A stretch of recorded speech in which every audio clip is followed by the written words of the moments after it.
दिन उस रात में भी यहाँ विद्यार्थी परिषद की बैठक में हिंदी ग्रंथ अकादमी के डायरेक्टर अशोक कड़ेल जी और हमारी परिषद की पूरी टीम संयोग से उस दिन भोपाल में ही थी। रात के समय गैस लीक होने में हम एमएलए रेस्ट हाउस थे। बाद में उस घटना का मैं जब भी याद करता हूँ तो सिहरन आ जाती है। लेकिन दूसरे दिन, तीसरे दिन, 2 दिन तक पूरा भोपाल का जो दृश्य बना वो वाकई बहुत दर्दनाक था।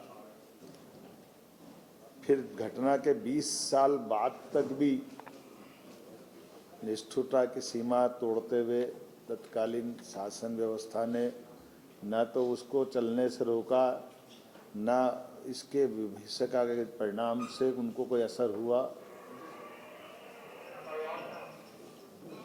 ये एक संयोग है कि इस प्रकार के सारे निर्णय करने में हमारी सरकार ने पूरी संवेदनशीलता के साथ प्रदेश की जनता के हित में किसी प्रकार की कोई भी निर्णय की अपेक्षा हो तो निर्णय त्वरित गति से करते हुए आगे बढ़ने का निर्णय किया।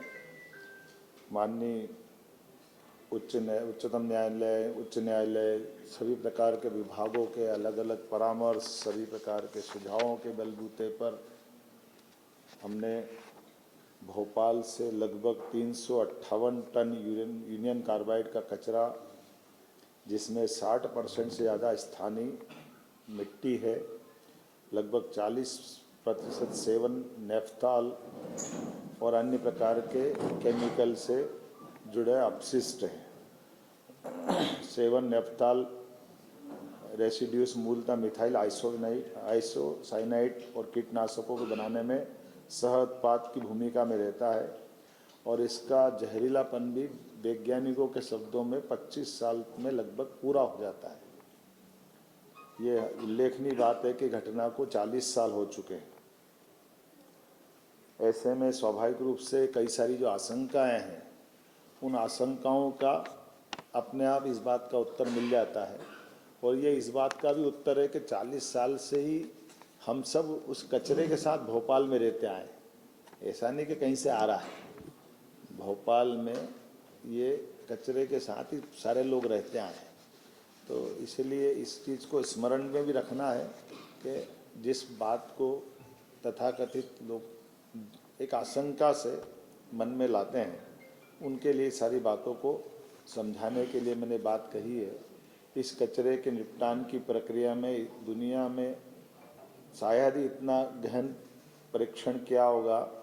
भारत सरकार की विभिन्न संस्थाएं जैसे NEERI, national environment engineering research institute Nagpur, national geophysical research institute Hyderabad, IICT, Indian institute of chemical technology तथा केंद्रीय प्रदूषण नियंत्रण बोर्ड द्वारा समय समय पर किए गए अध्ययन, माननीय सर्वोच्च न्यायालय को प्रस्तुत किए गए सभी प्रतिवेदन, माननीय सर्वोच्च न्यायालय द्वारा भारत सरकार पर्यावरण मंत्रालय को मार्च 2000 में दिए गए निर्देश, जिस 2013 में केरल राज्य की कोच्चि स्थित हिंदुस्तान, ये कोच्चि के संस्थान में 10 टन यूनियन कार्बाइड के समान कचरे का परिवहन कर ये हम पीथमपुर में ला करके जला करके इसका एक बार परीक्षण किया गया था। TSDF ट्रायल रन केंद्रीय प्रदूषण नियंत्रण बोर्ड की निगरानी में, और इसको सफलता के साथ न केवल तत्कालीन समय जलाया बल्कि इसका परीक्षण की रिपोर्ट वैज्ञानिकों की उपस्थिति में पुनः सुप्रीम कोर्ट में भी प्रतिवेदन के साथ उपस्थित की गई थी।